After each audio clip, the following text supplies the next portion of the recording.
Hello YouTube, this is Quinn, that snazzy iPhone guy, and this is the video review of the Segway X2 personal transport system. Now, Segway was founded in the early 90s and has since been purchased by GM, but this is one of the more quirky ways to get around town.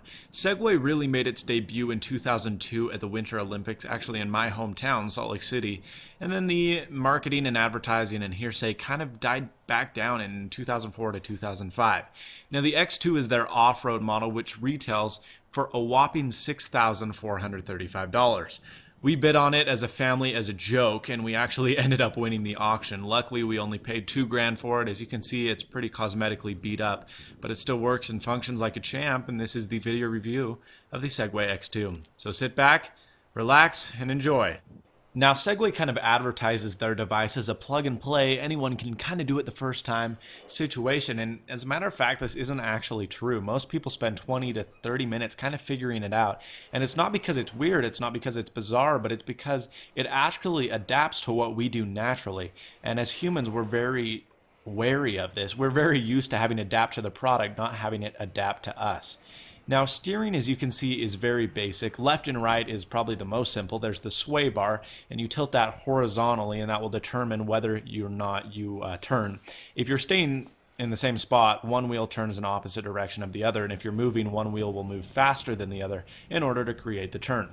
Now, forwards and backwards is a little bit more intuitive. What it does is it takes the weight of your feet and the distribution of your weight on the pads on the deck, and it determines whether or not you're leaning frontwards or backwards, and this will allow you, and at what intensity, to control the device. Now, as you can see here, we have a ladder that's about 3 inches off the ground, and the Segway will take it fast or slow, absolutely no problems. So the X2 scales terrain awesomely. Now, the i2 will not be capable of this, and this is where the X2 does come in handy. Again, we're scaling a ladder, and the left wheel is about 5 to 6 inches higher than the left wheel, but it's not a problem. Now, right here is one of the coolest features of the Segway. The counterbalance inside the Segway allows the Segway to stop while you're not on it. It stays in place and the weights keep it afloat even though it only has 2 wheels. Now, I can't even tell you how many times I've been asked, well, how and why do you not fall off of the Segway? And this is because there are counterweights inside of the device that slide back and forth to, like I said, counteract the weight that you're putting when you balance. So when you lean backwards, those counterweights slide forward, and the Segway is able to detect which way you are moving, but also hold you in place so that when you are leaning back, you don't fall backwards. So this is a very intuitive process. When you have seen, and when you do see YouTube videos of people eating it on a Segway, it's because they too rapidly transition from forwards to backwards, and the counterweights don't have enough time to slide back and forth, thusly resulting in all the weight on one side, causing the Segway to tip. It's very hard to do, and I think unless you actually try to do it, you're not going to have much of a problem tipping over. Now, as you may have heard, inside of the feet pads are vibrating motors, and this lets you know when you're doing something a little bit too crazy for the Segway to handle. When you're going too fast, when you're going, which is in excess of 12.5 miles an hour, when you're leaning or spinning too rapidly, it'll let you know you're kind of on the edge. And it won't stop you until you start to do something really dangerous, such as tip the Segway or make it off the ground or lose contact with one of your feet. And that's when the Segway will do an auto shut off. But until that point, it just kind of lets you know, maybe you should be driving the Segway a little bit more safely. Now, as demonstrated here, and it doesn't look like it, but it's actually a very steep hill. It's steep enough that we can't use a riding lawnmower on. It's simply too steep. It tips over. Yet you can see the Segway handles it without much trouble. It does have a little bit of trouble coming down, but it doesn't at all stutter. I mean, it maybe slows down a little, or maybe, it has a little bit of rundown, but it doesn't ever physically stop, and that's something that's pretty impressive about the Segway, is it truly is really versatile. You can take it off jumps, ledges, steep terrains, and you're still good.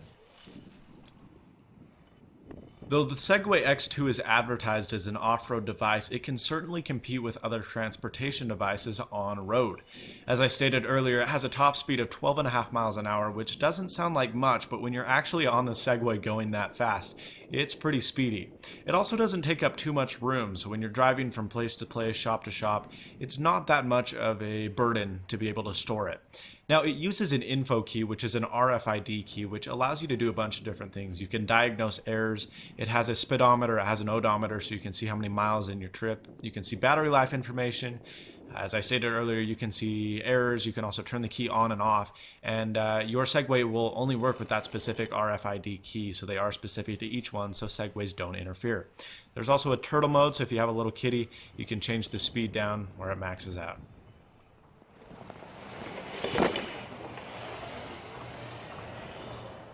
Battery performance has been superb for me. It's been absolutely excellent, and range has gone all day.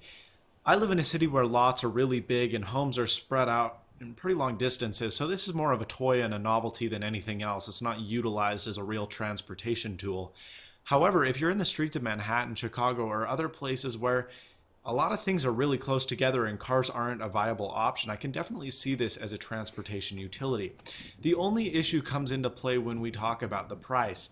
$6,000 is a lot of money for something like this, and unless you can buy one used for 2 to 3, I can't really recommend it. It's a lot of fun, they're really cool to ride, people are hugely envious of them, but as a physical transporter, at that price, I just don't see it as a viable product.